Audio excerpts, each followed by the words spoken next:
And we are live. I'm going to go ahead and call to order the regular meeting of the City Council for December 6th. We do have a quorum. Councilmember Saunders, I believe, will not be able to attend for health-related reasons. With that, Councilmember Mazzoni will be leading invocation and pledge of allegiance.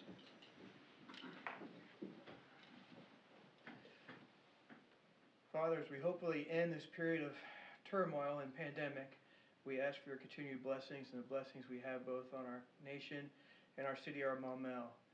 We thank you for looking after our first responders who keep us safe, and special blessings for all our service members who are deployed away from home at this holiday season. In your name we pray. Amen. I pledge allegiance to the flag of the United States of America and to the republic for which it stands, one nation, under God, indivisible, with liberty and justice for all. Thank you, Councilmember Mazzoni.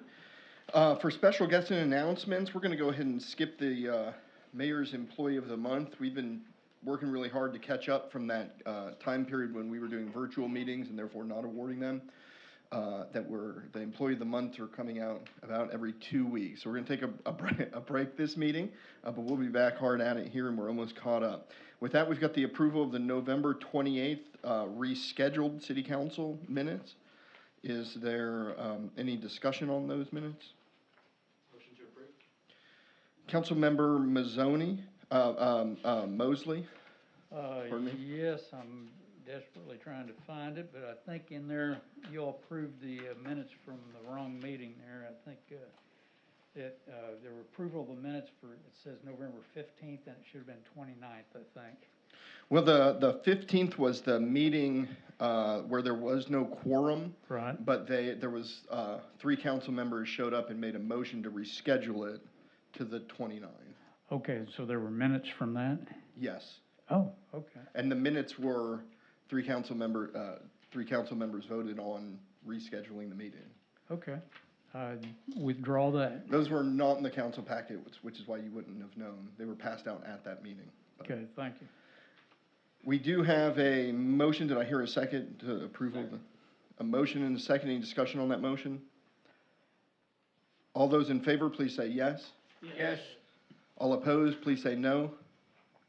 Motion carries. With that, we've got, we'll move on down to department reports. We have a fun department report, a little bit different than normal. In essence, it is a street department report. However, it is not Mr. Hogan that will be giving the report. It is the engineers and consultants that we brought in this year to do the pavement preservation program. And so they will be talking to us a little bit about their discoveries and other fun stuff. So we've got Jay Whisker and Jeremy Waits from McClellan. The floor is y'all's, gentlemen. Let me see if I can get the proper screen showing here.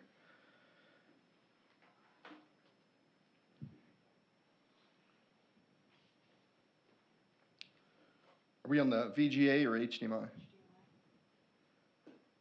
50% chance. I got it wrong.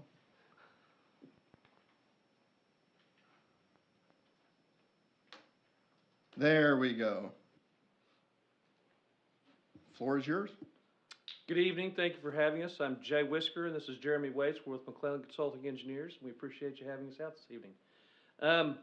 Mayor Norris, about a year ago, went through City and Town, was reading some articles, and Jeremy here wrote an actual article about pavement preservation and how to kind of ensure you're doing the different things you can to keep up your pavements.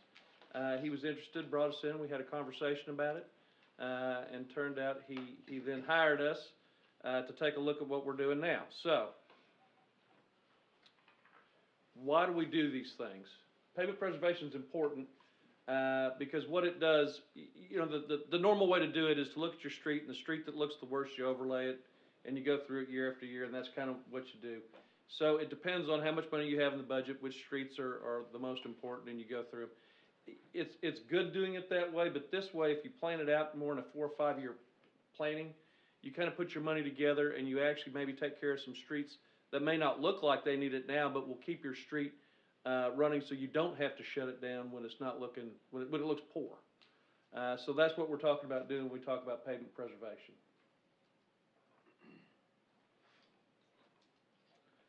Typically, a budget runs anywhere between $250,000 to $500,000 in a city for street maintenance per year. Okay, it's $100,000 to mill and overlay 1 lane mile. What that means is 1 lane, 1 mile long, 12-foot wide, takes $100,000 to mill and overlay that. You have approximately, I believe, it's in 100 center lane miles. And fortunately, your lanes are much wider than 12 feet, so when you're overlaying, the cost is greater because you have more square footage. Now, if you were to do something smaller like a microsurface, it's a much thinner, but you can't do it when the street's in bad repair. You have to do it when it's in minor repair. And that's only $25,000. That's a fourth of the cost. So that's why we look at some of these things. Pavement preservation techniques. There's some when the pavement's still in good shape, some when it's in fair shape, some when it's in poor shape. So the good shape, what you don't want for your pavement is water. You don't want water to get in your pavement, because what it does is it ruins the subbase. It pulls it down, and then the cars start to rut the pavement, and that's when you see the long ruts. That's when you see the alligator cracking, and that's what causes those things. So what you want to do is keep the water out, especially this time of year. If water gets in a pavement, then it gets below 32 degrees. Of course, then it freezes, it expands, contracts, runs out, does this over and over again. It's just ruining your pavement. Okay. So the biggest thing you don't want with your pavement is water. So what you're trying to do is consistently seal it to stop that action from happening. So if it's already pretty good, you want to seal the cracks that you have. If it's in fair shape, you're going to do something, you're going to give it a thin overlay, something real thin to keep that moisture out. And then, of course, if it's in poor shape, you're either just going to have to full depth 2-inch mill it and put overlay on it, or just completely redo the whole street if the base is gone and have to redo the whole base. So this slide and my next slide are my favorite 2 slides. It goes to show you if it's 20 cents to $1.25 square foot to maintain a good street. It's $3 to $5 for reconstructing a bad street. And when you reconstruct that bad street, it still doesn't last as long as you want it to, unless it's a full, and that's even further down the line from $3 to $5 a square foot. So what you want to do is put a little maintenance in it every couple years, so that you don't end up into the failed condition. This is by far my favorite slide. This shows you, as you continue to do the good, I've turned one too far from the mic, sorry. So as you do this, as you can see, if you consistently keep putting money in it, your street continues to maintain over the life of the pavement. That's years in pavement, 30 years through there. As you can see, 1, 2, 3. They put in 3 different preventive maintenances in the 30 years. You just have gotten now out of the good range into the fair range. As you go from fair to critical, that's when you want to do maybe that overlay, okay? That's kind of that 10, 11 year right there. You see that jump back up, and then they continue to do it. Otherwise, and you'll notice it never reaches excellent even when you do overlay it, okay? So what you're seeing is it's continued maintenance. What you don't want to do is get all the way down to the red and trying to have to fix the street, because you never even reach back almost to the top of fair.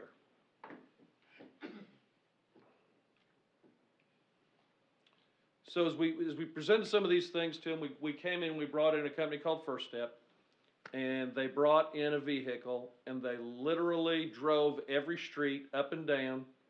They cameraed it, and as they did so, they put a GPS on themselves and mapped it. As they did that, they also tagged every pothole they found, whether it was big or small, and then they also tagged every mass cracking. So they did all this and made a whole map of the city of Maumelle, and that map is actually in the possession of the mayor and the GIS and the street department. So that is theirs, and that was done in June of this year, I believe. So that is out there if you'd like to come, if you'd like to view it. Obviously, he'll know where to find it. The good news is, in the condition summary, 75% of the streets are fair, good, or excellent. Believe it, that's awesome. Okay, that's not what I've seen every city have. So that is actually great numbers. 25% is in critical or poor, lost condition. So as you go through and you're trying to fix these streets, you know, this is where you start running into, you know, where do I put my money? Okay, and that's kind of where we come in to say, hey, let's put some money into the fair to keep them at fair, if not jump them to good. Let's get some of the yellow to green. Let's keep some of the bad yellow as it's starting to get to critical. Let's keep it at the top of the yellow, okay? So we don't fall all the way down. And then let's fix some critical and some poor, but you can't fix all those streets at once just because usually of the cost of it. So as you do this, as you get to the last one there, to the slide to the right, it's network miles. And I think it becomes something like 48 miles or something, like 40 miles. No, I did that math wrong. 30 miles, a little over 30, is in, pardon me, I read the wrong chart. 10 miles is lost, and almost 20 miles is critical. So you got about 30 miles that you'll need to look at. My last slide is just simply questions, but I usually get the same 2 or 3 questions, so I'll start with those. The first one normally is, let's see here, how much money, if I overlaid everything that's red, orange, and yellow, how much money is it going to take to get them all to green? That's what everybody wants, right? So we ran an overlay number, and because of the width of the roads and the lengths, it's about $12 million if you were to 2-inch overlay every orange, red, and yellow street to get it to green. And even if you overlaid them, that doesn't necessarily mean they'd be at green. That just means it has a 2-inch overlay, and if the base is not good, you know, then the streets can begin to fail again. With that, Jeremy did most of the design. He's going to answer all the hard questions. If it's an easy fluff questions, those are mine. So I'm happy to answer any questions you may have. Well, thank you all, first of all, for your work and for coming out. Councilmember Mosley had a question or 2. Yeah, I was going to ask you, what's an example of one of our streets that is considered lost? Do you have one in mind? Well, I think right now, y'all got one under construction. I think it's Crystal Hill. That is lost, yeah. That's a lost street. Another thing, and we can get y'all maps that show it. What you'll see in some instances is not that a whole street is lost, but that there's portions of it, sometimes relatively small, lost portions, and then sometimes longer portions. We were looking at Platte Cove at one point. I think y'all had said that was a lost street. Yes, we talked about it.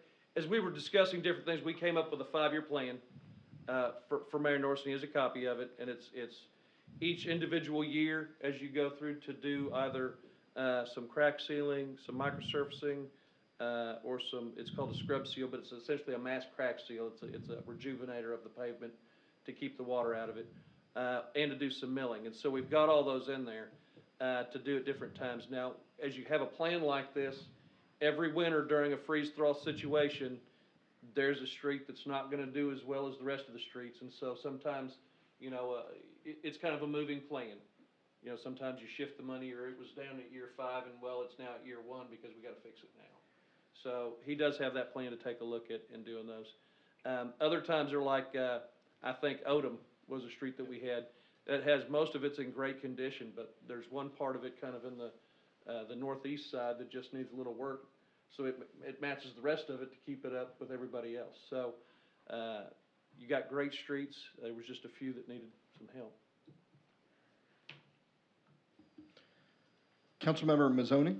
So you're way ahead for 5 years. Is that after that we get kind of most? Is there like a overall maintenance plan, like we should have, however a percentage of to commit to each of those different pots, or should I just look at the plan first? Those are all, we've had this discussion multiple times. It's all good discussion. The next question normally is, are we putting enough money into the street budget to fix everything so that we're moving everything to yellow and green? And the answer is, unless you have a starting point with which you do now, because we've driven every street, you have a map of every street, you know what every street looks like. I think you're going to have that answer in 5 years. When we go through the plan, and then someone drives the streets again and looks again in 5 years and says, hey, you know, you're at 80% now, or you're at 60%. So the answer is going to be, if you're not at 75%, you probably need to look at giving more money. So the idea is to periodically, 3 to 5 years, is bring that van out to re-drive everything. And I believe they're supposed to be updating the Google Maps with the private stuff, just so we have an updated version of that too, because that's basically what it looked like when they drove the road. And so if anyone's really bored and doesn't want to drive anywhere except to City Hall, you can actually come have a virtual drive down any street to do that. So we had the starting point. One of the things you don't know is the rate of deterioration for a particular road, because we don't know how the road was built. We don't know how it, some of the older roads. Anyways, over time, we'll be able to identify those streets that are maybe degrading at a faster rate, and it becomes a real customized plan. We just didn't have the previous years such a comprehensive data set there. Councilmember Mosley? Yeah, I'd also like to compliment you for doing this kind of thing, and I think we're fine tuning our road maintenance programs here, because I think before you became mayor, perhaps we were making just good guesses on how much to overlay and that sort of thing. And this refines it. And I'm assuming, like right now, we've got an overlay budget where we budget about $400,000 a year for overlay. And maybe as time goes here, that budget may change to, just for an example, $300,000 for the overlay and maybe $100,000 for some of these sealants to perhaps preserve what we've got, to keep it from falling into the fair or critical condition, I guess, because I assume you put that sealant on before it's in danger of falling into critical. Am I right in that? Yes, sir. Yeah. Okay, thank you. You are more right than you know, because we're spending $300,000 on overlays and $100,000 on sealants for right now. Yeah, so we're already doing that. Okay. Well, because this process was undergoing, we currently have planned $300,000 for overlays. The sealant, there's not as many local companies that do that. We're moving up to the more modern edge, and so I think there's fewer people locally that handle that. So Mr. Hogan was in contact with people, but we're not quite sure that we've got that done. What we have received is for 5 years, the roads that are anticipated to be overlaid and those that are being sealed. One of the important things to note is we're used to seeing the worst roads being repaired. When you're doing the sealant, you're not sealing the worst roads. You're going to that yellow, that middle tier there. And so it's important for people to know that it's not that we are forgetting about the worst roads or the roads that are in worse condition. We're just trying to prevent that middle tier from degrading, because it's a more cost-effective way to handle that. The other note to that is we're doing it on roads with higher average daily traffic, so that you're not having to overlay the road that carries the most cars. Correct. Was there any additional questions, discussion, comment? Cool. Outstanding. Thank you all for coming out and talking with us and answering some real softball questions. Learning about the cost difference to repair okay roads and to prevent them from becoming poor and bad roads was really a turning point for me personally. And so we're excited to begin that process here soon and continue working with y'all as we go through that process. Thank you. Thank you. Appreciate it. Thank you very much.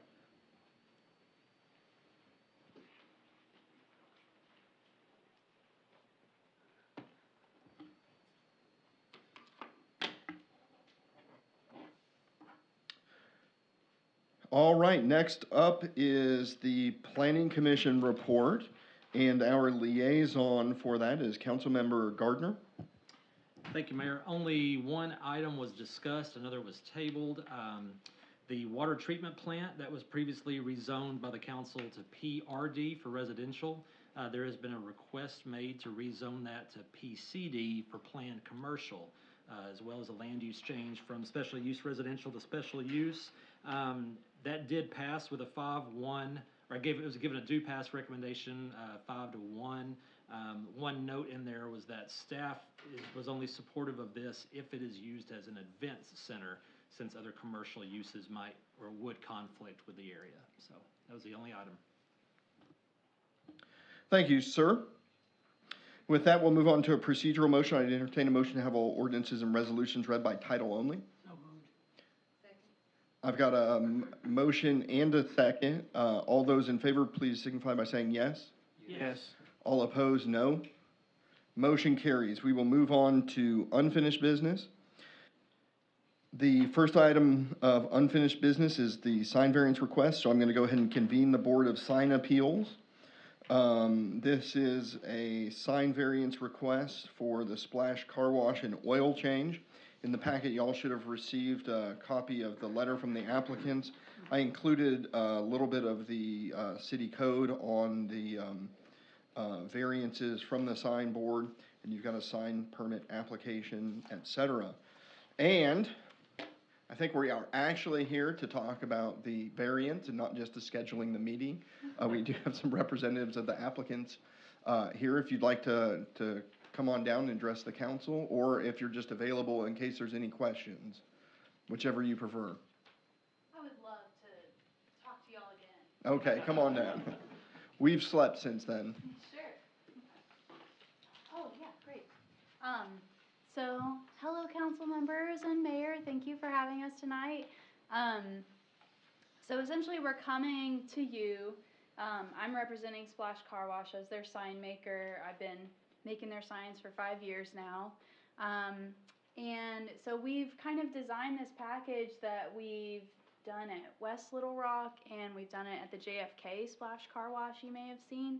So here they are in Mumble, and we designed this sign package based on the standard sign code seems to be 10% sign usage per facade, but here we ran into the issue where it was only 5% on a standalone building. So talking with the customer and doing my own renderings and seeing what 5% looks like, it didn't really do what we wanted it to do, and it doesn't look consistent with the other places that we've already put signs up. And I have some photographs of the West Little Rock store that Scott has, if you all are interested in seeing those signs in real life as opposed to this rendering. But essentially, I'm asking for y'all to consider our application for the signage to be up to 10% of that facade area, which is the renderings that you see here. And then if you have any questions. Thank you. Oh, can I make one note too? So it's interesting, in your sign code, you'll allow up to 10% coverage if it's a multi-tenant building, but not on a standalone building, which I thought was very interesting. So just that little tick too. Thank you. Councilmember Gardner? Thank you, Mayor. And this, I think she just addressed one of the questions I had for Director Grummer. The retail center that's located to the west of this proposed car wash or oil change, that 10% is allowed on that building. That's correct? Okay. And when I did the math on this, it looks like we're talking about 6.05% total surface area for signage. Some of them I think are closer to 10%. So say the south elevation, it's like 9 point something. So that one is closer to 10%. And same with the east. We would kind of have to just choose one or the other sign if we had to stick with that 5%.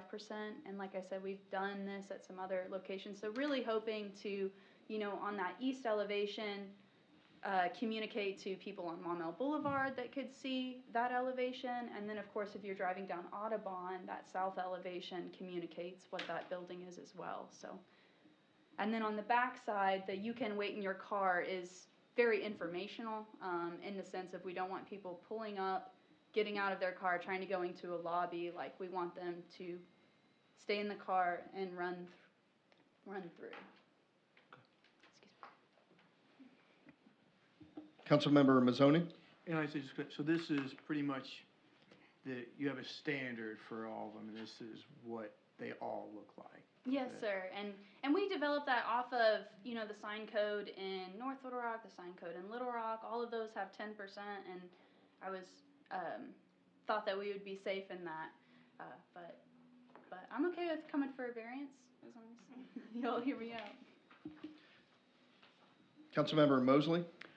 Yeah, I just had kind of a procedural question. I'm assuming that y'all came in and presented and the code enforcement said no, that is not in compliance with the law, and so you're applying for a variance, and this is not one that goes to the planning commission first, is that correct? Correct. It comes to the board of, the sign appeals board, Okay, which which is comprised of all of the members of the city council. All righty. Okay, that's it for now. Councilmember Gardner? I'll make a motion to grant the sign variance request. Second.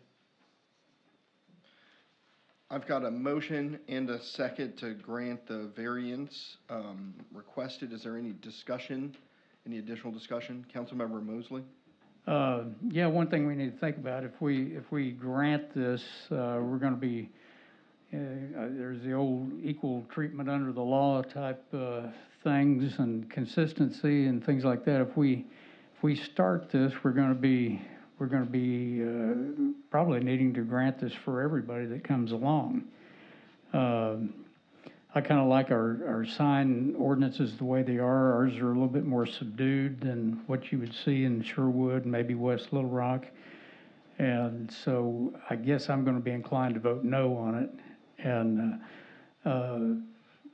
so anyway, that's my reason for voting no, because it just, we've got to make sure we don't set a precedent here that doesn't work out. And I would be interested in the mayor's comments if he has an opinion one way or the other on this, and Mr. Drummer if he does. Thank you. Councilmember Shin? I've noticed driving down the boulevard, looking at this center, that most of the businesses, if it's not a national chain, you cannot read the sign from the boulevard. Anywhere that I developed property in the past, we were able to do a percentage based on distance from the road. I know there's Dreamy Spoon's there, and there's a new place next to it that is targeting, I don't know if they do massages or if it's makeup or what. You can't read their sign.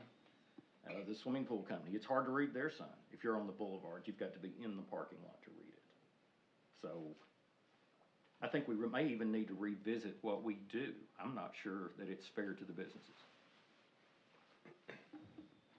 Councilmember Mazzoni? Yeah, I definitely see your point on variances, and also one that is hard pressed for waivers. But one of the reasons to have a board like that is, while it sets a precedent, it would only be something almost identical to something like this. That's why we have these boards to look at all the facts. And I look at these. Does it one, break any laws, which is one won't doing it? Is it better for both the people and better for, most importantly, for the people of Mumble? Now, if we had, and look at the intent of the sign ordinances. Now, if we had huge LED splashes out there, I think that wouldn't quite fall through what is the spirit of the reg. So I get it. I'm definitely one that doesn't like setting a precedent in waivers, but especially that this is a standard they have for all their buildings, that kind of, I think, changes things a little bit. So that's just my rambling 2 cents on this. Thank you. Madam City Attorney? I just wanted to point out, and I know the mayor put this code section in the packet, so I'm sure you guys have looked at it some already. But I did want to point out some of the criteria, because in discussing setting precedents and that kind of thing, I think what's important is to make a record if you do want to vote for the variance on why you believe the variance is justified in this particular circumstance. It mentions where strict enforcement of this chapter would cause practical difficulties due to circumstances unique to the individual sign under consideration. So if you feel that a variance is justified in this particular circumstance, it's just important to make a record as to why it is. Thank you. Councilmember Tierney? Yes, I covered this from two different points. From a business perspective, you want your business to be seen. You want people to know you're out there. From a city perspective, we want it clean. We don't want to clutter up with a lot of signage. Now, one of the things that will affect my vote is how if this was like a two business, then they would be able to qualify for the 10%. Where essentially this is a splash car wash and it's also an oil change. So even though it's one business entity, they're actually providing two different services. So under that kind of a lapse in the rules, that kind of, for me, it falls into the category of almost like a dual entity, since they're trying to promote two businesses at one time. So from that perspective, I'll be probably voting for it. Thank you. It looks like Mr. Grummer has something to add. So I just wanted to at least provide, they do have some of these already built in some of the other cities that have the signs. They sent the pictures in today, so we weren't able to get it in the packet, but I do have them available if you wanted to show them. And they are, from a staff standpoint, one of the elevations, the north elevation, is only 2.9% coverage, so it's way under the 5% rule. They only have three sides that they have signs on. The second side has a total of 7.5%, so it's a little over the 5%. And then the one side has 9.9, so it's under the 10. But as a total signage, it all seems fairly consistent. And the other concern is that intersection over time is going to get quite busy because of future potential development in that area. So having good signage for people to be able to see and makes it even safer so that they're not looking too long at the building trying to figure out where to go or what to do. Thank you, sir. Yep. Councilmember Mosley asked my thoughts. I think we're always talking about economic development and how we can spur growth in this area. Did you have anything else? Well, Scott? did you want me to show the pictures of the buildings that was brought up, but I wanted, it's on my, you just have to show it on my lectern. But was there anyone that wanted to see the pictures? Sure, since he's got it. Well,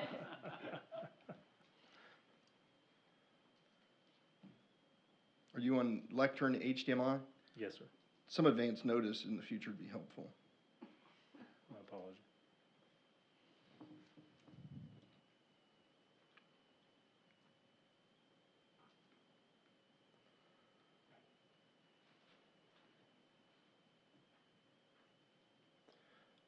So it's this side that's that's over that's the 9.9%. But that's what it would look like, with the exception of the metal siding, which was not approved in the city.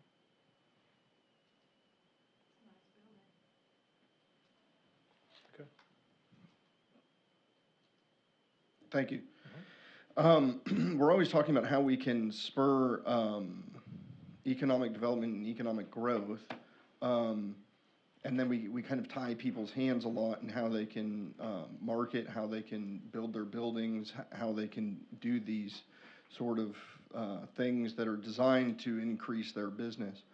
And so if you were just asking whether I thought the signs were obscene or too large or it gave me any personal discomfort at all, the answer is clearly not.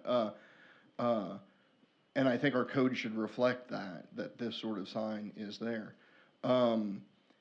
What gives me a little bit of heartburn is that the city council has put forth a rule on what size the signs are supposed to be, and then said, here's how we're going to vary from that. And then the city council has given those requirements that y'all are to consider. You, not the city council, you, the Board of Sign Appeals. In that instance, and just a simple drive down Mumble Boulevard and look at all the signs there, we'll see big commercial signs, big companies that have commercial signs that are, in my opinion, comically small because they don't match how they are in other jurisdictions. And the city has previously said, well, that's fine. We want those small signs because we want to keep it aesthetically pleasing and for the entire list of reasons that are in the code. and I'm in favor of changing the sign code to allow those to go forward.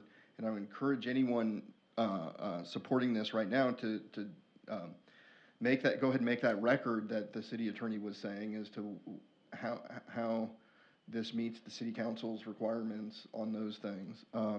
But ultimately, yeah, absolutely, I think we need to change our sign ordinances to be more business friendly. I think that the idea of limiting that makes it an undesirable place to do businesses. It means we're going through a bureaucratic headache for this sort of stuff.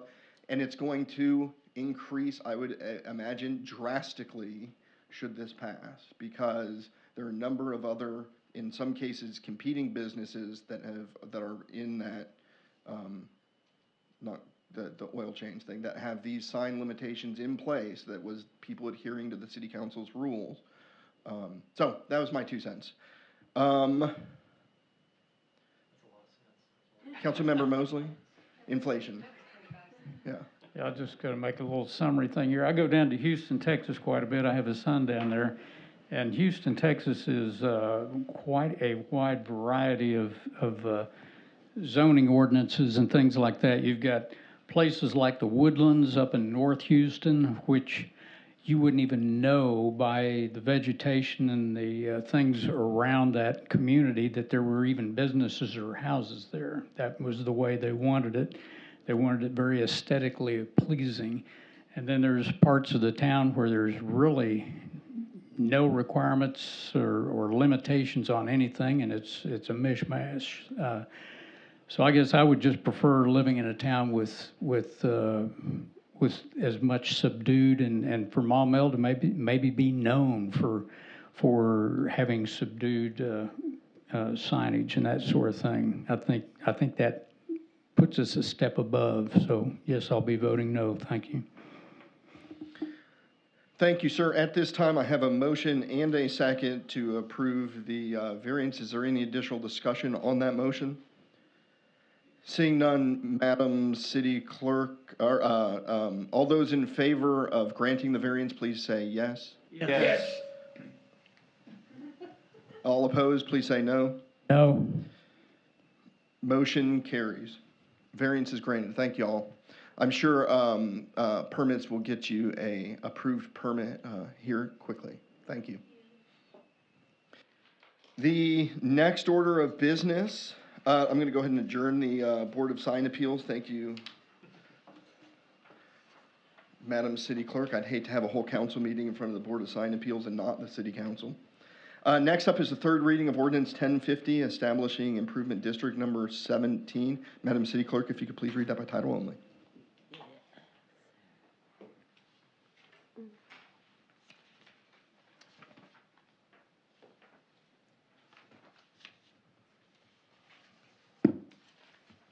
Sorry about that. Okay.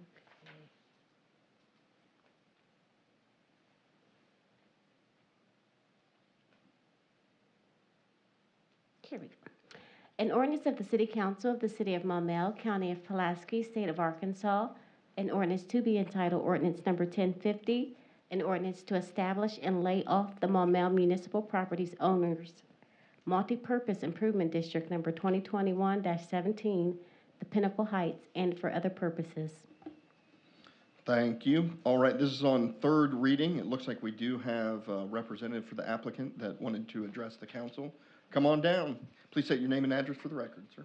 Yes, Mayor. I'm Brad Walker, and my address is 500 Beckwood in Little Rock, Arkansas, and I'm here with Dr. DeRamsey, the owner of the property. We just appreciate the opportunity to bring this structured way to maintain the common area benefits of the new neighborhood that has recently started construction that's been annexed to your neighborhood. And I'm here to answer any questions and follow up with anything. Well, thank you. Councilmember Gardner? Make a motion to approve ordinance 1050. I've got a motion and a second to approve ordinance 1050. Is there any discussion on that? Councilmember Mosley? Yeah, I have not been able to get my hands around this. I think I told you that in the first meeting. I can't get my head around it. I don't know how this is going to affect future property owners and whether they will be sophisticated enough to understand what's going on in case they get saddled with some of these expenses. So I'll be voting no, and I would mention that if it fails tonight, I would be open to a workshop where you could better explain this and how it would affect and what how it would affect property owners and how they would be warned that there are certain expenses that they may bear that they may not realize. So I will be voting no, but I'd be open to further discussion if it fails. Thank you. Councilmember Holt? Yes, Mr. Mayor. Excuse me. At the request of Mr. Tommy Wright and at his specific request for me to do so, he wants me to ask the question, have the stakeholders had the chance to read the changes? I understand that there was a major meeting that was held with all of the developers, contractors, etc., and that some changes were made, but he was assuming that they would be allowed to read those changes before any kind of a vote. He was not expecting, I spoke to him just shortly before the meeting, not expecting to have any vote on this for approval of one or the other until the stakeholders had been given a fair chance to read the changes. He considers it a major importance. Thank you. I am going to assume, based on what Mr. Wright had told you, that he was referring to the grading permit, which is Ordinance 1052. Is this regarding the grading permit? Yes, and whatever it affects with the improvement District 17. Was the way I understood from what his question. Okay. Just a little bit of background for the city council. I don't know what specifically Mr. Wright was talking about. I had a conversation with Mr. Wright, and we held a stakeholder meeting, which consisted of a number of different developers and builders in the city. And we were talking about the grading permit, which is Ordinance 1052, a different ordinance. In that meeting, I assured them that I was planning on tabling this while we continued to make sure that there wasn't, by the table Ordinance 1052, not 1050. In that meeting, the discussion was regarding the grading permit and making sure there were no unintended consequences. And the language that Mr. Holt just read sounded awfully like, to me, the conversation we had regarding the grading permit, not this. I don't know if that's the case. We discussed, with those stakeholders, we discussed nothing about Improvement District 17 and this development. So I just want to make that clear. But Councilmember Gardner had his light. I'm done. Okay. Was there any additional discussion on Ordinance 1050, Councilmember Gardner? Yes, sir. I'm back. One question for the city attorney. When I was looking at state law regarding municipal improvement districts, one of the things that stuck out to me was when it refers to the governing body, in this case, which is us, the city council, it says it is our duty by ordinance to establish and lay off this district as defined. And basically, if we believe that Dr. D. Ramsey is the legal, applicant to apply for this, then it is our duty to grant the municipal improvement district. So my question, I guess, for the city attorney would be, if this was not granted, what would their options be legally to force us to establish it? You are correct, and the ordinance does set out in the whereas clauses that basically the responsibility of the city council with respect to a special improvement district is to review it, be comfortable and satisfied that they've shown that all of the owners are in agreement and have gone through the proper procedure to have this approved, that the mortgagee has been notified as the process is required for the process. And really that is the role of the city council, just to make sure that all of the procedural requirements have been met. So should it be denied, I'm certain they would probably file a lawsuit, because it wouldn't be the city council's proper function to make a judgment one way or another as to whether or not a special improvement district is the best mechanism or the preferred mechanism, because it's the owner's prerogative to choose that. Thank you. Any additional discussion on ordinance 1050? Seeing none, Madam City Clerk, roll call vote, please. Councilmember Mosley, No? Councilmember Mazzoni, Yes.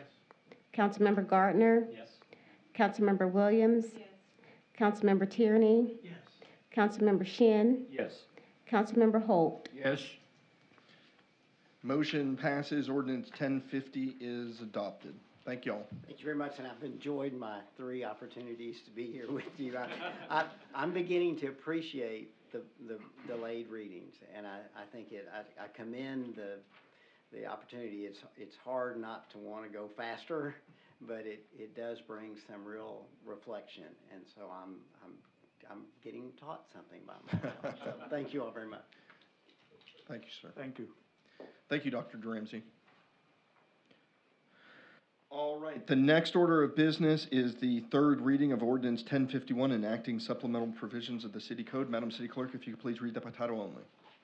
An ordinance of the City Council of the City of Maumelle, County of Pulaski, State of Arkansas, an ordinance to be entitled Ordinance Number 1051, an ordinance adopting and enacting supplemental provisions of the City Code for the City of Maumelle, Arkansas, providing for the repeal of certain ordinances not included therein, providing for the manner of amending such code, and providing when such code in this ordinance shall become effective.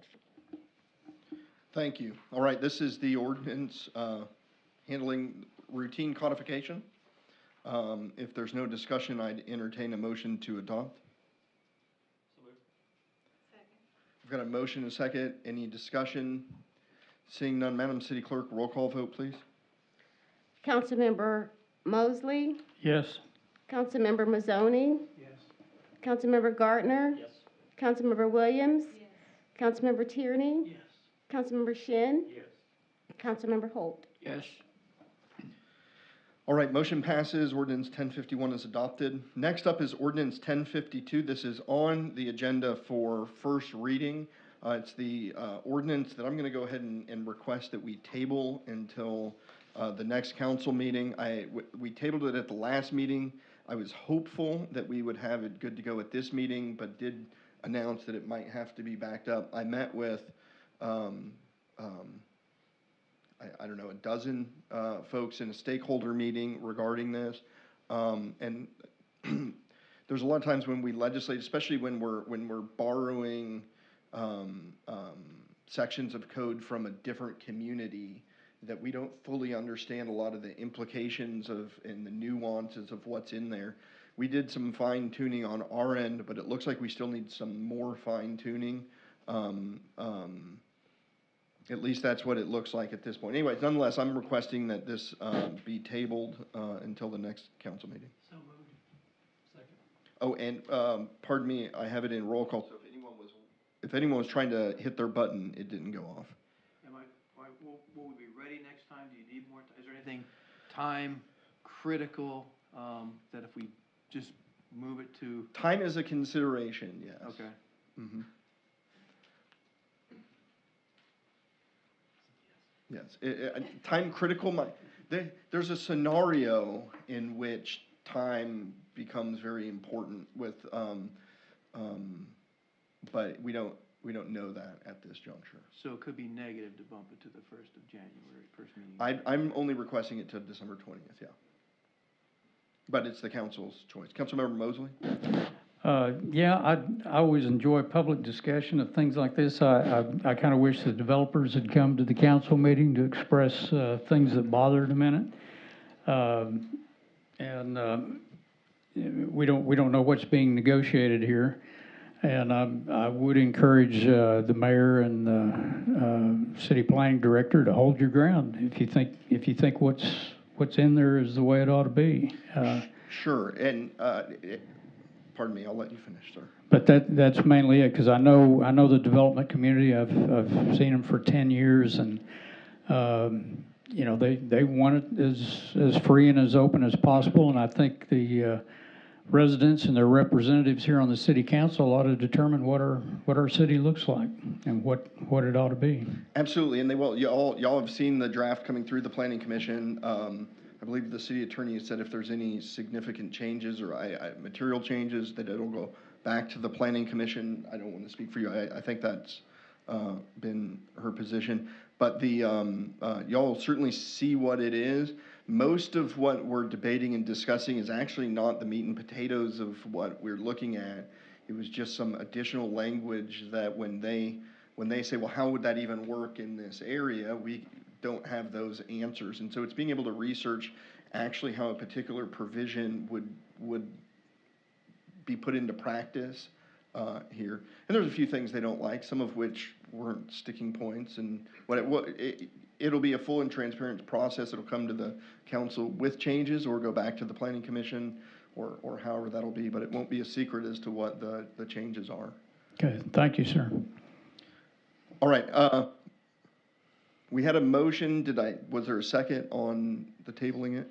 Motion and a second. Is there any additional discussion on that? Seeing none, all those in favor of tabling ordinance 1052 until December 20th, please say yes. Yes. All opposed, please say no. Motion carries. The next order of business is the second reading of ordinance 1053, amending the master street plan. Madam City Clerk, if you could please read that by title only. Be it enacted by the City Council of the City of Maumelle, County of Pulaski, State of Arkansas, an ordinance to be entitled Ordinance Number 1053, an ordinance amending the master street plan for the City of Maumelle, Arkansas.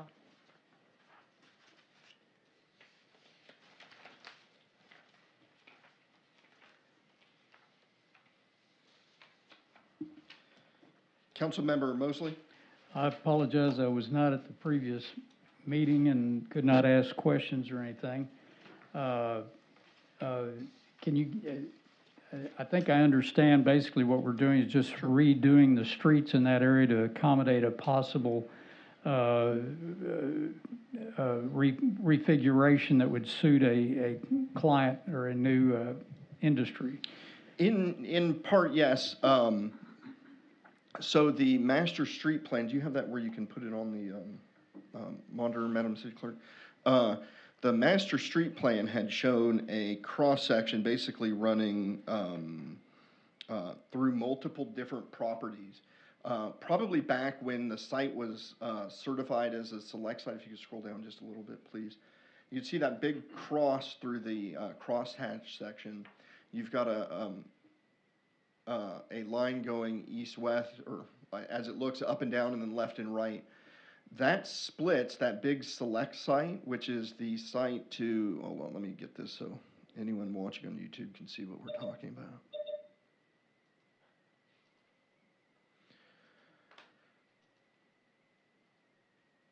That select site is that big chunk there that would be, it's right where those two roads meet. If that were to be split up into a lot of small parcels, it would be very beneficial for that road to be there. But when you're looking at a mega site or a big development like the type we're trying to get and the type that has now submitted something to the Planning Commission, it just doesn't make sense to have that road go right through there on the east-west because it's a road right through the middle of their property. And then we looked long and hard about that road north-south through there, and there's really, there's no one that would really take that route absent a connection across the bayou or the railroad. And since I don't think we have any plans to build a bridge across the bayou or bridge across the railroad anytime soon, that connection is not the most helpful. Okay.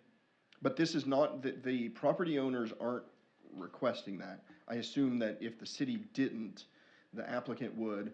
When we were talking with the folks moving in there, it became apparent that we needed to fix this, whether this particular company was coming or anyone. Insofar as we're trying to use that site select for a big project. Final result would not have anything crossing the bayou, is that correct?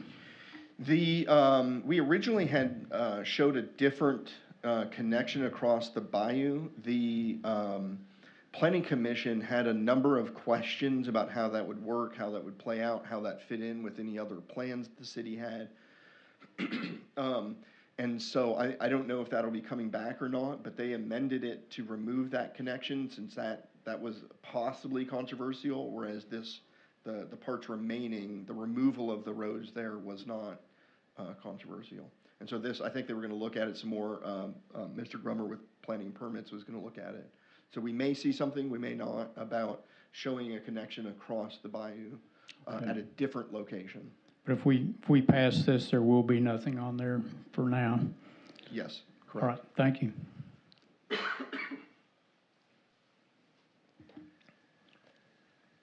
All right, was there any additional discussion on this?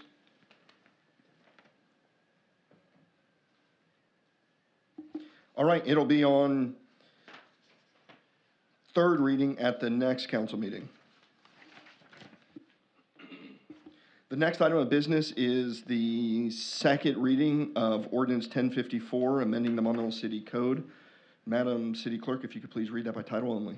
Be it enacted by the City Council of the City of Maumelle, County of Pulaski, State of Arkansas, an ordinance to be entitled Ordinance Number 1054, an ordinance amending Appendix C of the Maumelle City Code to provide for the fire, safety, review testing, and inspection fees, and for other purposes.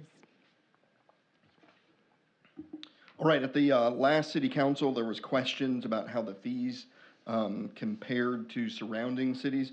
I took a memo that the fire marshal's office had written. I kind of crossed out the company names just so that we weren't using specific company names, but these are specific projects that have already come to Maumelle and then broken off into 3 different categories. On the second page of the memo, you'll see there was the remodel, low cost, large area. There was a project that was a new building, high cost, but a small area. And then there was a remodel, low cost, small area.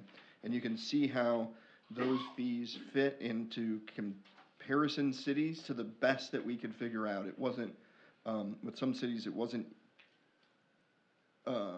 super easy to determine how that would work. And then there was an abbreviated, just an overview of what this is there's certain fees that we don't charge that a lot of our surrounding cities charge when it comes to fire inspections.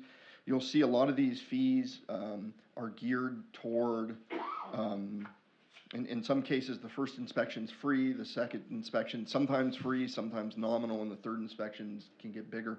We're running into issues with people just calling out for multiple inspections when we think they're clearly not ready at all. The fire chief is also here to answer any questions, if anyone has any. Councilmember Mosley? Yeah, I was gonna ask if this in any way would affect home-based businesses where that's just an office. There's no need for a fire inspection on just an office type thing, right? Yeah, if we're talking about a residence, no, this would not apply. Okay. And this is, just to be clear, this is also not creating new licenses or inspections. It's the inspections they're already doing just free. And we really haven't been charging much, if any, money up till now, is that correct? We haven't been charging anything. Anything, okay. All right, well, I'm in favor, thank you. Any additional discussion? All right, this will be on, thank you, Chief. This will be on third reading at the next city council meeting.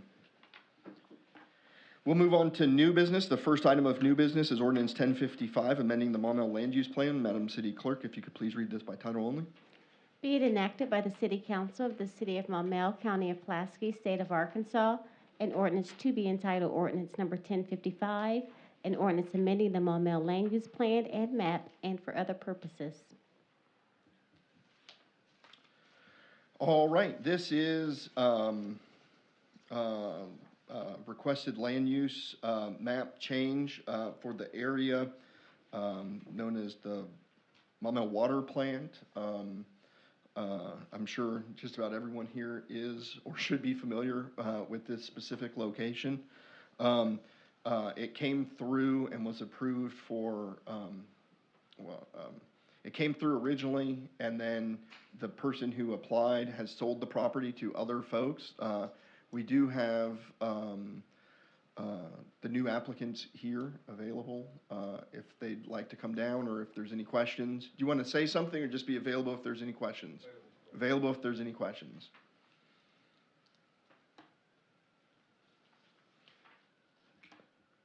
Councilmember Mosley? Yeah, from reading all the information, especially by the Planning Commission here, they had some good notes.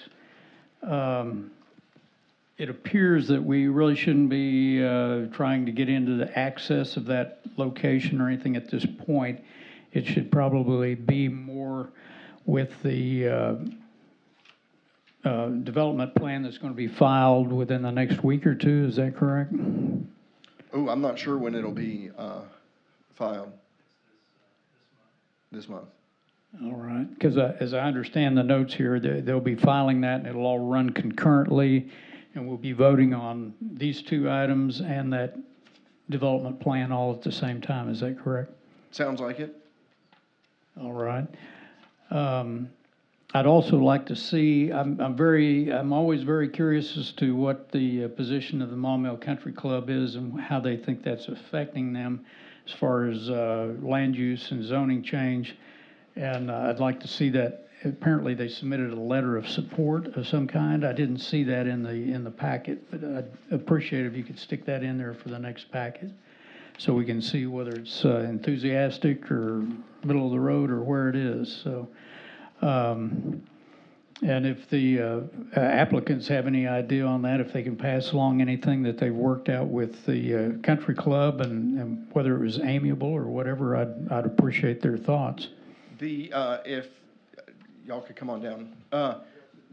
The Mile High View is, I think, the letter, well, I don't think this is opposed as vehemently as the last one was, as evidenced by the lack of angry or concerned individuals. Anyways, go ahead and answer the question. I think Angry. I'm Chris Ashcraft, 139 Cherokee here in Maumelle. We really didn't ask for support. We asked for neutrality. I mean, the people on the board, they're elected, just like many of you here, not in their best interest to actually support us, but we sat down many times and asked for any opposition to address any concerns that they had, and we met with everybody and addressed all of their concerns, and we don't really have any more on the table right now. So when you see the letter, it's not really a letter of support, but it is just a neutral. They're on board with the plan that we have presented. But it does say that if we come with a different plan other than we presented, that there might be opposition. But there's only one thing we want to do, and it's been submitted or will be submitted in the next week or two. Okay. Okay, that's all the questions I've got for right now. I'll yield. Thank you. Any additional discussion on Ordinance 1055? Councilmember Gardner? I guess just a procedural question on how this works. They're asking for PCD. It's currently PRD, correct? And so when that happens, then an applicant has to come to us and have their planned residential development approved, correct? So yes. Just because it's PRD, we still have to approve it. Is this similar with, or the exact same thing with PCD? We're changing it to a commercial district, and then they have to come back to the council and have their specific plan approved for commercial. Is that correct? Yes, it is. So they're both PUDs or planned unit development. One is geared more toward residential, and one is geared toward commercial, but both would require the preliminary development plan to go back through and then to come to the city council for approval. And so if we change it to PCD and this project doesn't go forward, it's PCD, and then anybody can come through with a commercial project for that area and have a request to have that project approved. Is that right? Correct. If well, actually, I believe Mr. Grummer probably wants to come address. I think it's set up, as I recall, the timing of this so that the rezoning and the development plan should hit at the same time. Are we still on track for that? Yes, ma'am. So you'll be able to review that and make a decision with that also on the table. And Mr. Grummer can elaborate. Well, so with PUDs, the whole process for a PUD is meant to have zoning and subdivision acted upon at the same time, so you can actually run them together. But because the rezoning requires 3 readings, whereas the development plan only requires 1, and an event center, which is what they're asking for, requires a conditional use in any commercial zone. So they're having to run all 3, the conditional use, the development plan, and the rezoning. The plan is, you're having the first reading of the rezoning. They've already submitted the development plan and the conditional use for December. We'll run that through Planning Commission. By the time you get to the 3rd reading in January, it'll be the resolutions for the conditional use and the development plan all at the same time. So ultimately, you're acting on the conditional use and the development plan first, contingent upon approval of the rezoning. If those 2 things don't pass, then they've already mentioned they're going to withdraw the rezoning application at this time. So they don't want to change the zone if they can't get the plan approved. Okay, I guess that's what I was getting at, because my concern is, we have seen in the last year how plans don't come to fruition. You know, I voted for 5 houses because 5 houses is just 5 houses. And now we're looking at changing it to a PCD, and I don't know what kind of traffic an event center generates, but I'm assuming it's more than 5 houses generates. And I'm not sure why the country club hasn't taken a positive or a negative stance. Apparently they're just being neutral on it. But you know, the concerns that we heard, I voted for 5 houses and I didn't have any emails of support for 5 houses. But everything was against it. And now we're looking at commercial, and the country club is not saying anything. And I would like to see that letter as well that they've written, to see what they have to say about it, you know, what their support is. But going to a commercial in the middle of a country, in the middle of a country club is a little bit different than going to 5 houses. So just a wee bit. So that's why I was asking the process, because I don't want us to get in the to make it commercial if the whole thing's not, well, anyway. And the letter is in the Planning Commission packet. If you want to see that on the Agenda Center, it is there. But we can provide it in the next meeting for your reference. And just with any preliminary development plan, one of the, we talked about this a lot during the rezoning that would have allowed the applicant to submit a plan for the 5 houses, is that process and determining whether to approve that plan, one of the big things is traffic, safety, ingress, egress. I mean, there's a number of factors that were listed there, and it's why we kept saying to the previous applicant, like, we're going to go through that comprehensive review if this is rezoned, and you're still going to have to meet a lot of what the concerns were, which were dealing with traffic, safety in that area, and other factors. So that is a possibility also, that it looks like everything's going forward. We hypothetically could approve it all, and then for some reason lose funding, or they win the lotto and decide they're moving to the Bahamas or the Caribbean and just sell the property off. The assurance, to the extent there is any, is that a preliminary development plan would look at the use of the. It's not just a flat commercial zoning that gives that right. There's these factors that would allow the council at that time, and I think the Planning Commission to weigh in on those factors to determine how it would impact the surrounding area is built into the preliminary development plan, or the PUD zoning. Councilmember Mazzoni? Yeah, on the same, I was against the residential because of one of the reasons, the impact it had on the country club operations was really going to hamstring them. Has this been looked at for what impact this will have on the operations? Because that is also important. A lot of citizens enjoy that club. Well, and the feedback that it seemed, well, the perception that we're getting from the working between the developer and the country club is that the country club sees this as more of a synergistic use with the club, and is, I'm assuming, more benefit to them than 5 residences sitting behind them. The event center may provide some opportunity for the country club as far as gaining more membership, who knows. But all the concerns the mayor mentioned are the things that we're looking at, which is why we're going to be looking at that this month with the development plan, and then you'll get that follow-up from the planning commission to be able to have all that information together when you're making the decision in January. Councilmember Mosley? Yeah, so to follow up on my conversation and Gardner's here, when we get down to actually voting, we will literally be presented with the development plan before the land use and the zoning change. Is that correct? You will have been presented that info in the council packet. Okay. It'll be on the agenda at a lower point, But you will have already received that, yes. But basically, with it being contingent, if we don't pass the development plan, then the zoning and the land use will not go through. Is that correct? I think that's probably going to be a question for the city attorney, whether if you can see those. I would make a recommendation of seeing those items out of order and see the development plan and the conditional use first, contingent upon the rezoning, so that the rezoning could be withheld or be sent back to planning commission for further review before you change the zone and you haven't made full agreement on the plan itself. So that's probably a technical thing I need to speak with. You can always table it as well. I mean, you can table it to literally later in the same meeting, or you could make a motion to consider items out of order on the agenda. Okay. But our agenda is kind of set forth in a standard pattern where we see old business and deal with old business before we look at new business, and it would be new business. So it would have to, there'd have to be a little procedural maneuvering. Okay.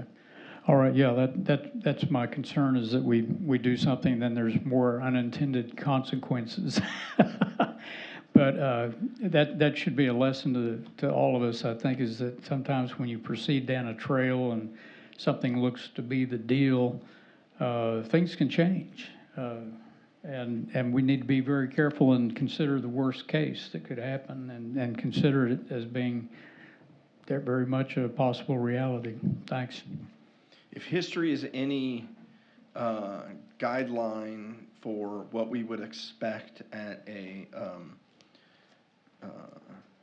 when these are all on the agenda at once, for better or worse, they're typically all discussed at the same time. For example, we're having a very comprehensive conversation about the land use plan, and then almost what happens historically is we have this big, broad conversation that extends beyond the land use plan into the zoning, and then we vote on one, and then no discussion on the zoning because we just had that previously. I would assume we'd be talking about land use, zoning, and the preliminary development plan, all under whatever one's on the agenda first is historically where we end up talking about all those. Councilmember Mazzoni. So it all sounds like this is all based on the assumption that the developed plan is going to be approved and presented to us. So if there's any tabling or anything that comes up, will we want to table this to meet that, or what's the intent there if all these timelines? Well, that would be the council's intent as to what would happen. But I would assume, based on this conversation, that y'all are going to want to table that, but I'm not, who am I to tell you guys what we're going to want to do?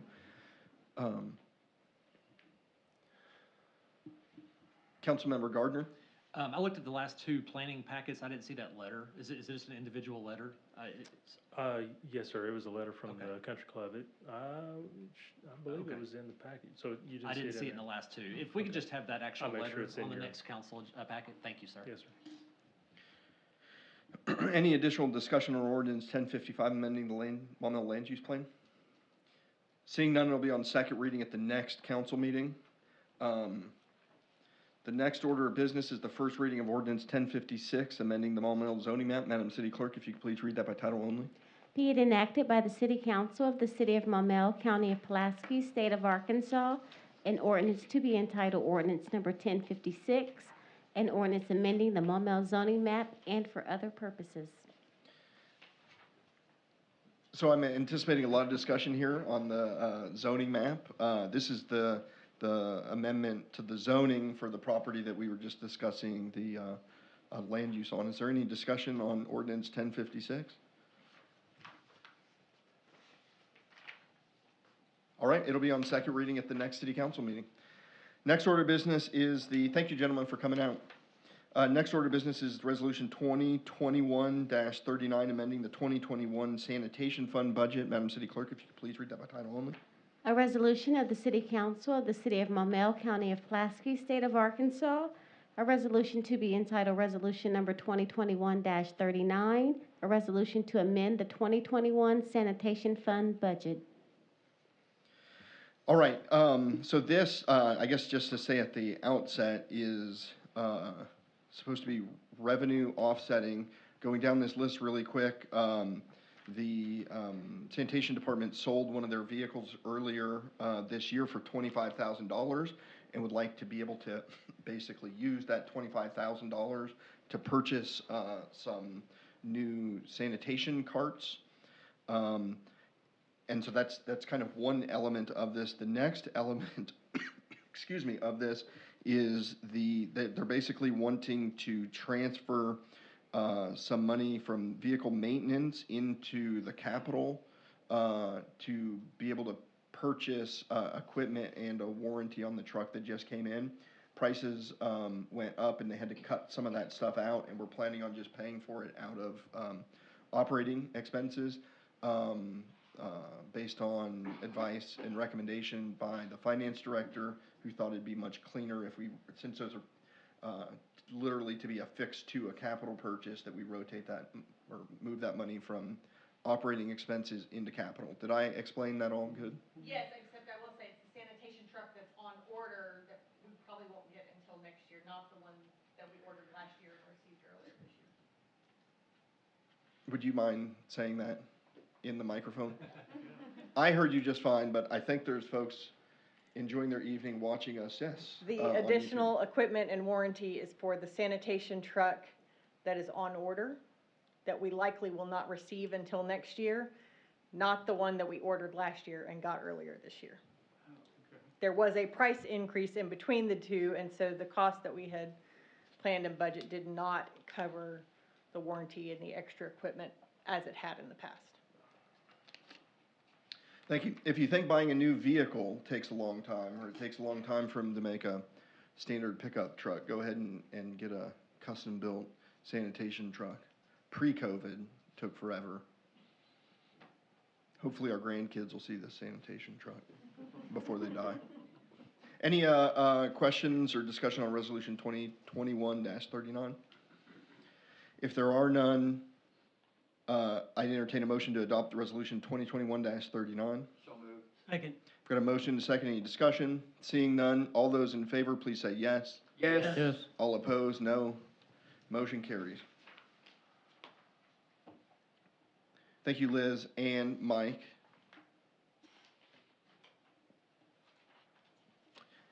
Next order of business is Resolution 2021-40, approving an operating budget for 2022. Madam City Clerk, if you could please read that by title only. A resolution of the City Council of the City of Maumelle, Pulaski County, Arkansas. A resolution number 2021-40. A resolution of the Maumelle City Council adopting a budget for the operation of the city for the calendar year 2022. Thank you. So really quickly, I just wanted to hit some of the highlights of this year's budget. I think first and foremost, it's important to note that this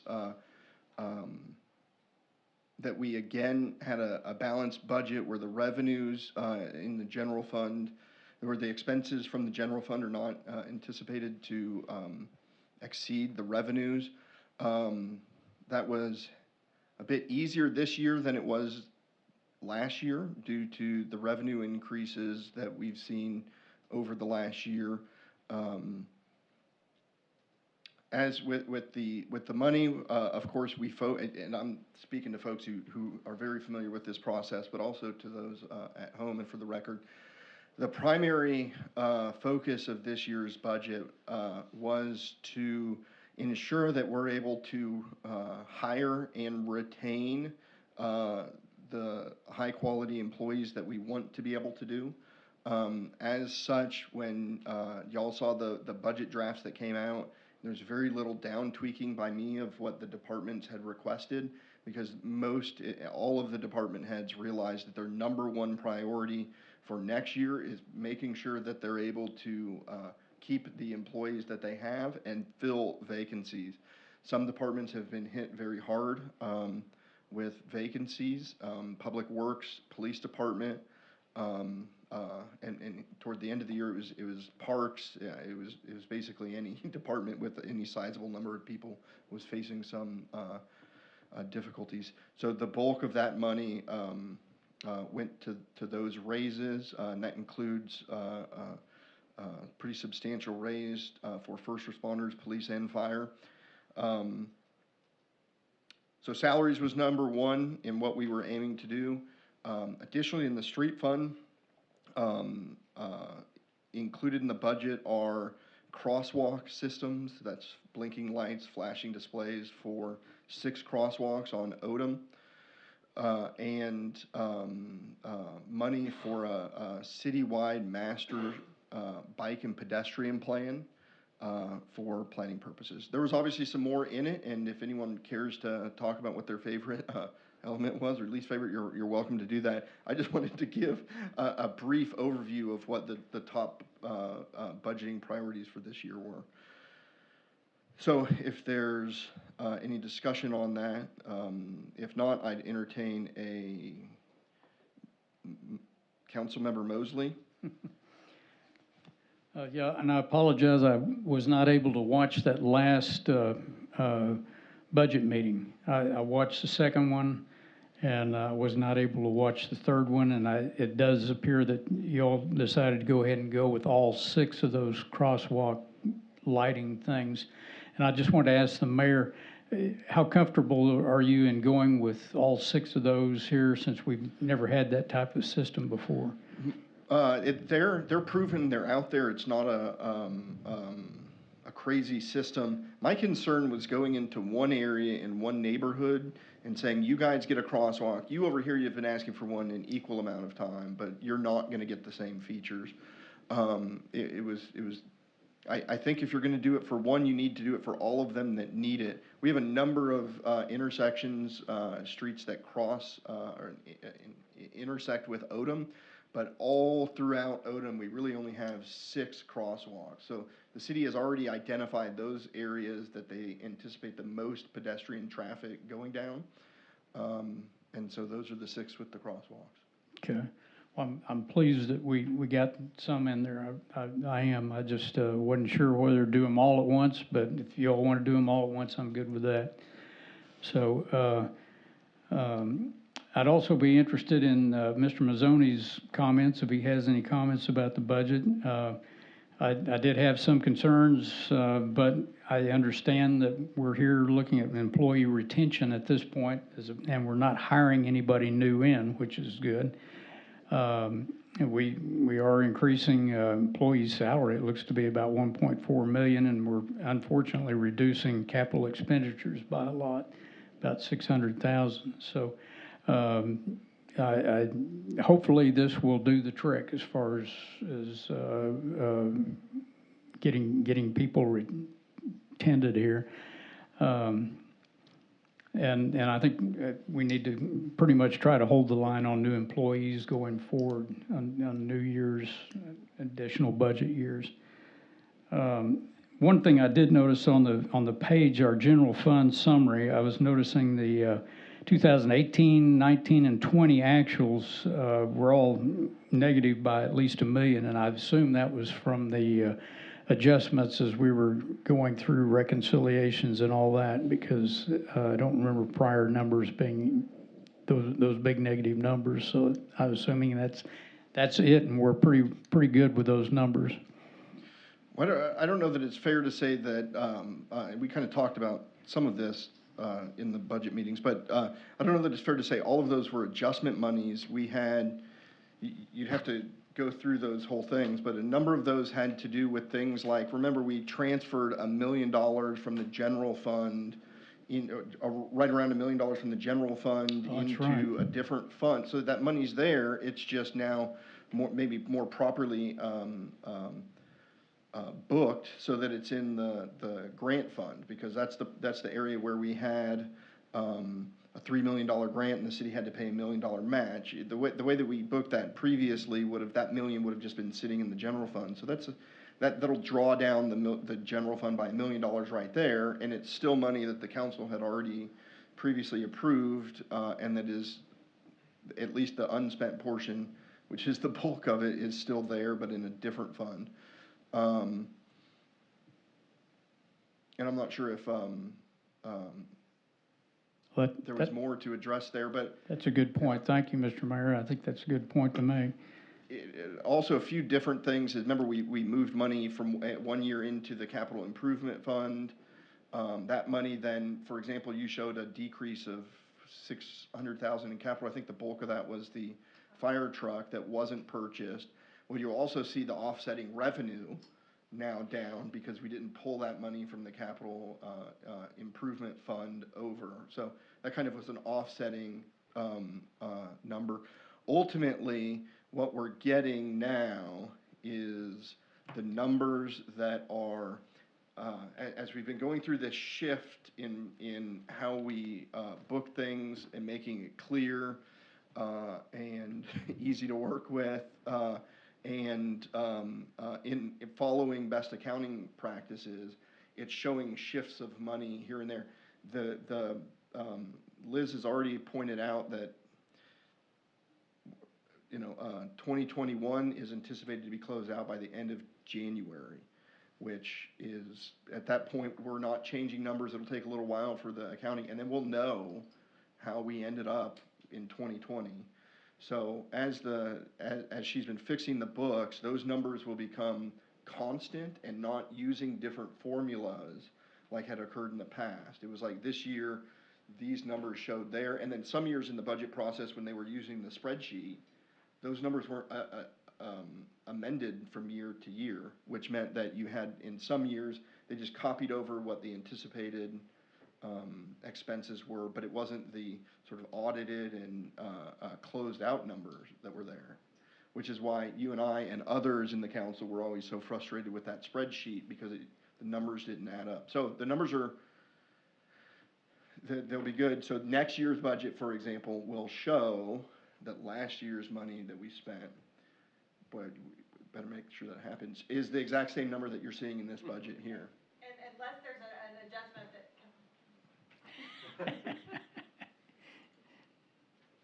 unless there's an adjustment that the auditors request us to make through the audit process, those numbers should be closed out and final. They're reconciled. They're all of our adjusting entries that I can see that I anticipate have been made. So where we're talking about 18, 19, 20, theoretically, no, they should not change.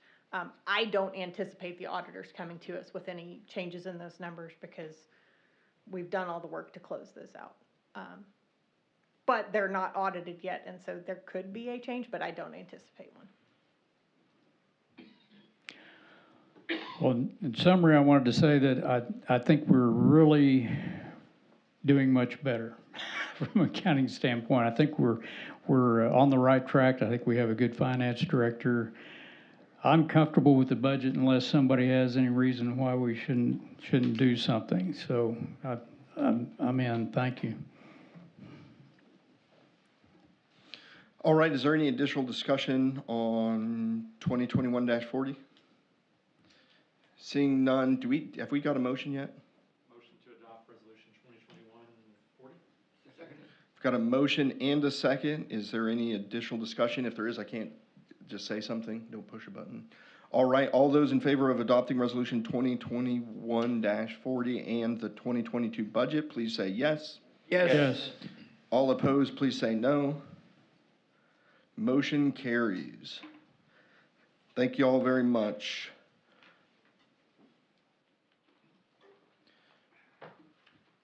All right, next item of business is the outcome of the Traffic and Parking Committee meeting earlier before the council meeting. The Traffic and Parking Committee for Ward 1, which consists of the mayor, the chief of police, and the street department, and the two council members from Ward, if you could pass that around. The two council members from Ward 1 were part of the committee. Councilmember Saunders was unable to make it. Before the council, or before the committee, was the option of adding a right turn lane on White Oak Crossing and having it so that that right turn lane yields onto Diamond Park. This was a proposal and project that we've worked with North Little Rock on, and they're on board with that. And the Traffic and Parking Committee voted in favor of that. And so the plan is that this week we may be able to have that active and live. It'll require some repainting. It won't need a new road or anything like that. We think there may or may not be some work on the inside corner to make sure that it can that can happen. There'll be paint, and Mr. Hogan's crew is going to sort of clean up that turn lane or the shoulder there. Currently, there's a 12-foot shoulder and a 12-foot lane and a 9-foot shoulder. They'll each be 10.5 feet when it's all said and done. So, City Code just requires that we advise the City Council of what is occurring. That concludes new business. We'll move on to mayor's comments. The first thing we should point out is, boy, Saturday was Christmas in Maumelle. We had the Lions Club pancake breakfast with Santa early in the morning that had a really big turnout. It definitely looked like people were out trying to celebrate Christmas. And then for the first time, at least in a long time, the Christmas parade was handled by Maumelle Parks and Rec. They backed it up to 5 o'clock so that it was starting to get dark, and we had a different sort of parade. And I think it went really well. Tremendous floats, not just people in cars with a few decorations, but there was a number of floats, and they were pretty good, pretty stinking good. So hopefully we'll be able to repeat this in subsequent years and even more. But so just wanted to announce that. It's probably time to discuss setting up another redistricting workshop. The plan was at the end of the first redistricting workshop that we would take those council priorities, draw a map that we think reflected what y'all's priorities were, and then present that to you. There was a subsequent meeting called. There were 2 additional requested maps to be drawn. There was the Mosley-Tierney map and the Williams map, we're calling, because I bet you can figure out why. Just as different options to look at. But nonetheless, I'd like to see if y'all are ready to hold that second workshop. The goal for that second workshop is we sit down, and at that meeting, Jason Lyon will be here with the computer, and we can start from 1, 2, 3 of those maps, start from scratch. We can go through the entire process, and he can flip the thing, show you the numbers. I'm thinking this room might be best, actually, because there's multiple monitors all over the place. Anyways, and then we can either call it quits at that meeting and schedule another one, or hopefully come to a consensus that the council is in favor of. I'm proposing either Tuesday, the 14th, that's next Tuesday, or Wednesday the 8th, that'd be this Wednesday. Tuesday the 14th works a little bit better for me, but is there a preference from y'all? 14 would work real well for me. 14th would work well? Yes, We'll get that. I'm out of town. Oh, hey, yeah, I'm sorry, here, I've just put it on manual talk, just push your button if you want to talk. I'd like to just put it off to January. We've got holiday stuff going. I've got a conflict on the 14th already.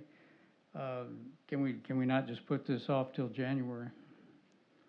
Why put off till January what we could handle What we today? could be miserable. How does the 8th work for you? I make a motion, we put it off till January.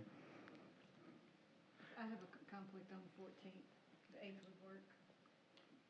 I've got a motion to postpone the redistricting workshop until January. Is there any discussion on that motion? Well, is there a second on that motion? Might be the first thing. I'll second. Okay, we've got a motion and a second. Is there any discussion on that motion? I'm okay with. I'll just ask, Mr. Lyons isn't here, with pushing it off to January, which frankly, nothing's gonna happen until January anyway, in terms of it being issued as an ordinance, if even then, is there any, I know Director Grummer or Mr. Lyons may have mentioned that there is kind of a timeline that we needed to be moving the ball down the road a little bit, but is it too late? Is there a deadline? Yes, but the deadline we've got, so the drop dead deadline is sometime before the election. The longer we wait, the less our lines look like other lines, the less that the lines are clean precincts. The more you end up with precinct 26A, 26B, 26C, 26D, because our lines may or may not work with what the other governmental entities are doing. So yes, we can wait late, and then we'll have probably more split precincts. We might already be a little bit late for to have our lines serve as the precinct lines. But yeah, so the longer we wait, the more those things are chugging along. Like we know the state and house already have their, or the state and house. The state house and state senate already have their lines drawn. And I think the county's meeting this month. But we've got to answer that question here, just remember we're on manual push to talk, so just chime in if you have anything to say. But at the time, I've got a motion and a second to postpone this until January. Any additional discussion on that? So, the 8th and the 14th, are those our only options? No. Could we do it maybe the 16th, maybe a Thursday? Well, is the 8th bad for anyone? You do it on a Thursday. Closer we get to the holidays, the harder it's gonna be. 16th planning. That's why I'd rather wait until after the 1st. Yeah, but that's the, oh, yeah. We can kick them out, we win. No, the 16th is planning commission meeting. Oh, well, I think it'd be less stress and pressure to wait till January. Have the changes that were suggested, are they already, pardon me, I apologize for my voice. Have they already been mapped out? So that we could have a copy of it to study in the meantime? For the additional, yes, so we have 3 maps now, yes. If we had a copy that we could be studying in the meantime, so that when we do meet early in January, it's pretty well clean. If such a map exists, I will share it. I can certainly give out those 3 maps that we have, and if there was, what's that? Yes, please. Okay. And that has the map and the numbers, population number. Is there any significant, huge differences between there, or there's just like? Hang on, I'm gonna put this on roll call, so now you just talk and it'll pick up on. So is there any significant details between all 3 maps, or are they variations of the same? No, well, we have the one map that the city drafted that is designed to represent what the council's priorities were. And then Councilmember Mosley and Tierney wanted specific changes, so we've got their map, and then we've got Councilmember Williams requested. So they're all 3 different maps, and there's no reason we couldn't have 100 maps if anyone wants. No, there really isn't.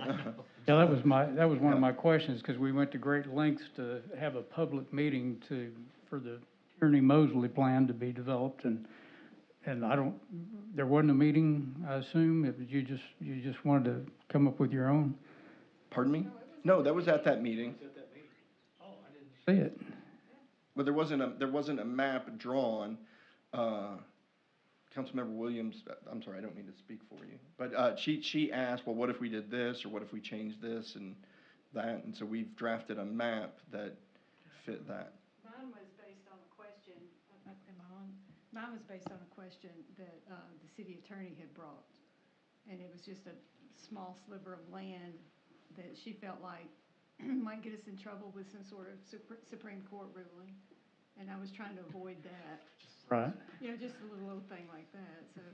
I think what came up, when we looked at it, with some of the changes, Ward 1 was a little bit disjointed. There was very small bit of connection between one area and another area, so she just suggested a revision that would add to the connecting portion a little bit. Yeah, if possible, I would like to see how our map came out as far as populated, whether we can make, Yeah, well, need to make a tweak before, but if not. We can, yes, and the goal will be, we can keep tweaking them in back channels, not back channels, back room, or, we can also sit here with the map, like y'all were wanting to do, and go through it. Part of the issue is, as we've learned what the different folks have talked about, is breaking up those census blocks, doing the numbers and calculations so that you can sort of expediently make those changes. I think we're to the point now that at least in all the areas that folks have mentioned, maybe moving this, maybe moving that, we've got it honed in enough that he can sit right here. It might be a long meeting if everyone keeps saying, flip this, what does this look like? But we can go through the whole thing. You can start from scratch, we could do whatever, and have it all here. I can have the map while we're doing it broadcast live on YouTube. I mean, we can have at it. Or not. I mean, this is just what we're thinking. Well, I think what got us all sideways was that we didn't have any numbers. But I think now. Well, I didn't know we were sideways at any point. Well, I mean, we were just kind of blind. I didn't have any population numbers at that first meeting. Yeah. I mean, it was hard to make any sort of suggestion without the population numbers. Yeah. So now I'm assuming that all that's been. No. No. Well, because you can't, there's, yeah, it's not quite, so each census block, you have that set of numbers, but those census blocks you're gonna find are not gonna match what people would think of when you say, take this section and put it here. Well, that's actually 3 different census blocks, all that grab different neighborhoods, or, that go down different wonky streets. Yeah. So, what Jason has done is we've got the overwhelming majority of most wards, we're not having to dig down deep because it's right in the middle of a ward, right? So we don't have to go in and go, well, here's a walking path that can serve as a natural barrier between this neighborhood and this, so we can split that census tract. Well, we're not having to do that there, but in all the areas where there's been any discussion about what if we flip this here and flip that there, what if we could get the people on both sides of this particular street in both, he has manually gone in and created separate units that have numbers. Basically, so what'll happen in that meeting more likely is you're gonna choose an area and someone's gonna say, hey, let's flip this here. We'll flip it, and then he'll do the calculations and say, okay, that puts this ward at this number now and this ward at that number. But it's not like, hey, there's 10 here and 12 there, let's merge those and subtract 15 from here, if that makes sense. But yes. Or no, I don't know. We've got a motion and a second to table this to January. There was also a question as to whether we could set other dates. The answer is yes, it's just a matter of figuring out when. Well, we knocked out the 14th, what about the 8th? Is that, no, so that's already dead, okay. Okay, motion and a second to postpone this to January. Any additional discussion? Seeing none, all those in favor say yes. Yes. Any opposed say no. Motion carries. All right, that concludes mayor's comments. We'll move on to council member comments.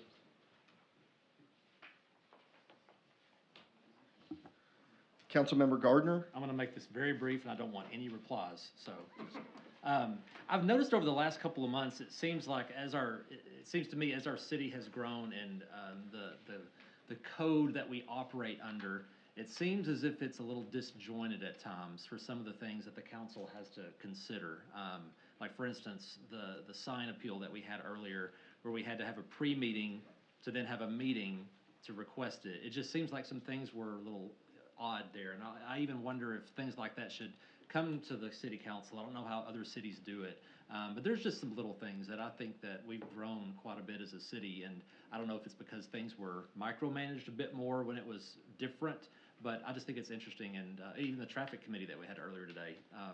So I would be curious to see how we can look to streamline and make our government more efficient in the years to come. So that is all I will say.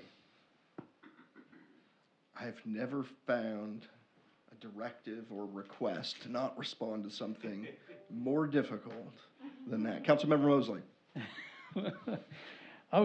I had one remark I was going to make about the budget, and it's a good remark. I just wanted to point out that Maumelle is a very senior-friendly city, in my opinion, looking at the budget, because we go into the hole by about, I guess, we have some receipts coming in for memberships and things like that, but the full cost becomes like a $400,000 or $500,000 drag on the city. So in other words, if we didn't have it, we'd have that much more money to spend on things like trash and police and fire and that sort of thing. And I'm not saying we shouldn't have senior services, but I just wanted to mention that I think we have a very, very nice senior presence here in Maumelle. I think we should be touting that because it's probably better per capita than any other city in central Arkansas. So I wanted to mention that. And I also wanted to just say, Councilmember Gardner was also in on the Mosley-Tierney map. I think you were helping us draw a few circles there. So anyway, you can have your name added to that. Thank you. Did you get that? Councilmember Gardner? I was just, frankly, the map that Mr. Lyons prepared met what I thought it was a good map to begin with, so I'll just leave it at that. And just to really reiterate, the ward map that we end up with doesn't have to be one of those three, and it can be a compromise of them. It could be a totally new thing. The idea was to start with a launching platform and then dig into the nuts and bolts. I couldn't not respond to that. All right. Next, any additional council member comments? City attorney comments? No comments. City clerk comments? No comment. Councilmember Tierney is the liaison for the December Planning Commission. Just to point that at this time, I'd entertain a motion to adjourn. I've got a motion. Do I hear a second? I did hear a second. Is there any discussion on that motion? Seeing none, all those in favor, please say yes. Yes. All opposed, no. Motion carries.